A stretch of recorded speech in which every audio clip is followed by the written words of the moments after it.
2, 3. Ciao a you, Accent here again, and today I want to talk a little bit about Project L and the new info that came out recently, right? So at EVO Japan, the two directors of the game, so the Cannon brothers, had a quick interview. And it was really interesting because they talk about some of the philosophy they are pursuing for creating the game, and also confirm some little details like the fact that these are gonna be a free-to-play games and how they count on on doing the monetization for the game, which is very important for a free-to-play game to have the success it deserves. So it was a nice conversation, and there are some points that I wanna discuss, and I want to give my feedback on. First and foremost, I really like what these guys are doing as far as like how they think about creating this game, right? Everything I'm hearing from them is pretty much super positive, spot on for what I want to hear for this project, right? So I used to be a League of Legends player, so I'm attached to some of those characters. I like them, and I always thought that they would be great for a fighting game, right? So I want this game to succeed, to be great. Very much I want that. So I'm happy to report that what they're saying to the public, it's really good. It puts the game in a great light, in my opinion.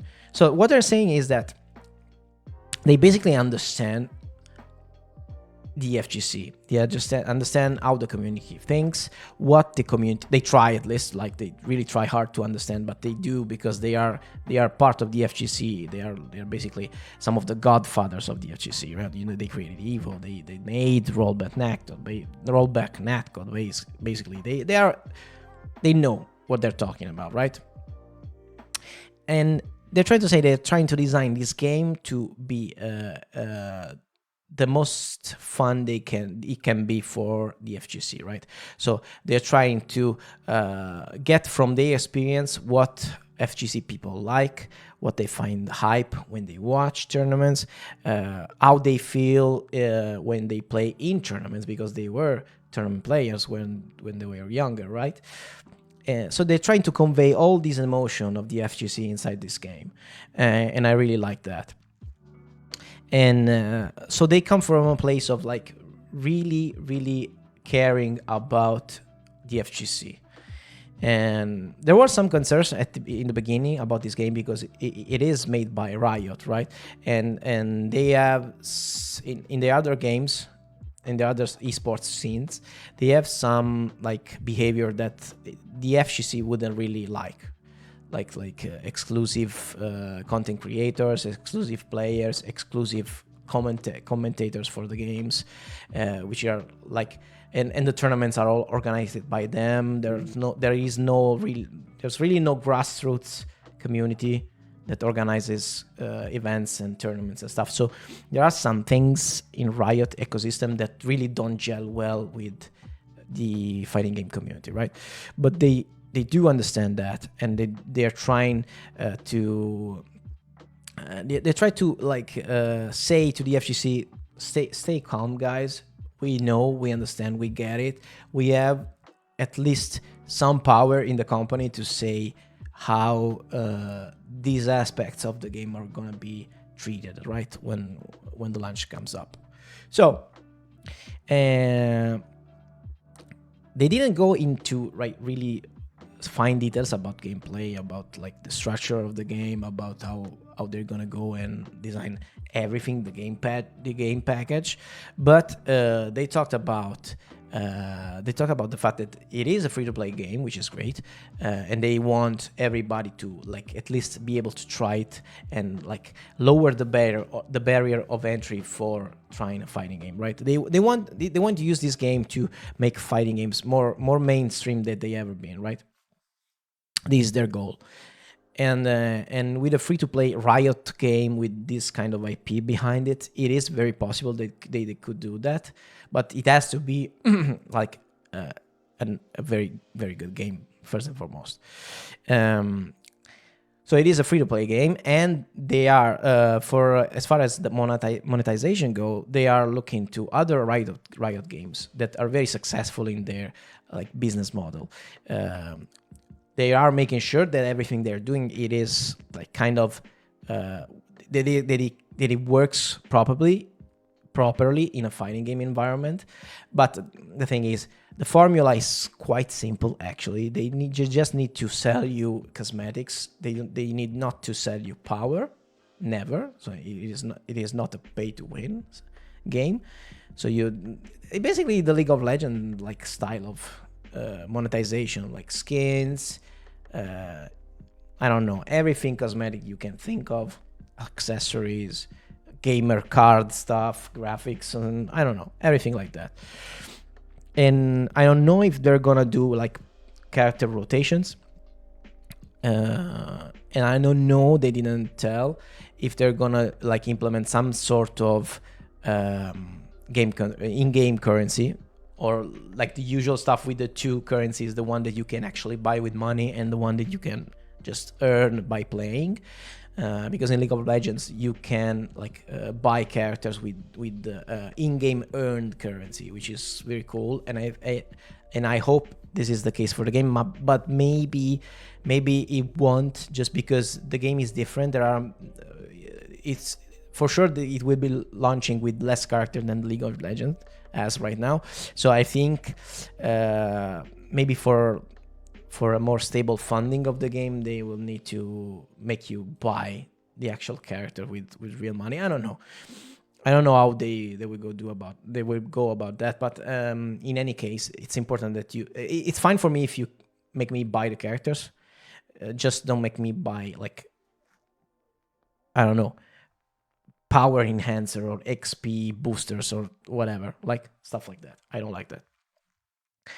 And the other thing that they talked about is actually balance updates, because in Riot games they are very, very frequent, which is a thing that is not always like appreciated by the fighting game community, because we had some instances in the past of that, right? And what they say is, it's actually very, very cool. It is that with fighting games you have to strike a balance, right? You cannot get a game to be like stationary with the balance for too much time, because then it becomes a problem. If you have issues, if you have power issues, if you have characters that are a problem, in the long run it will hurt the game, it will hurt the community, people are gonna drop the game and stuff like that. So you cannot go too much long without balanced updates, but you cannot do once even in every 2 weeks either, like League of Legends does, right? Because there's a lot of preparation and training that goes into what competitive players do for the tournaments. So you cannot like make a person like I don't know, train like hell for 6 months and then you change something at the last minute, or even 2 months. 2 months of training is a lot of time in the fighting game community, and you cannot like update the game every 2 months and screw up whatever training the player did for the past 2 months. It is a weird balance to strike, right? And also it has to kind of be sensitive of the competitive scene. You have to know when some of the tournaments are happening, and try to release balance patches like after the big tournaments and not before them, because that could cause problems for players. It is very delicate, but they did say they are very open to suggestion. They're very open to shifting how they do this, like being aware of the feedback from the community. So and their approach is great, right? On paper, they want to listen to the community. They want to find the balance for everything, and also they want to make everybody able to try the game. So, all in all, I think the Cannon Brothers are doing a great job. We don't know if all of this talk, of course, will translate directly into the game being really good and being really fun and being fair for every player, right? But that is our hope. And yeah, I think I'm hopeful for this game just because of these guys, and I think that also the rest of the team is pretty much on board with them. And Riot, I think Riot has to be trusting them, right? Has to trust them because they are expert of the fighting game community. They are the fighting game community. So I think Riot, it's better for Riot to like give them credit and give them like free range basically. They need to be free to make their own decision about how this game is going to be handled when it goes public, right? So I'm hopeful, and I want to see more gameplay. Hopefully soon. I want to see more characters being released. I'm thinking about doing a video about like which characters I wanted to see in League of Legends. So maybe I'll do that next time. So everything is positive right now for Project L. Can't wait to see more of it. Thank you very much, guys, for listening, and see you in the next one. Ciao, ciao, belly. 1, 2, 3. Welcome to the world of fighting games, conversation, freestyle talk to people across the nation.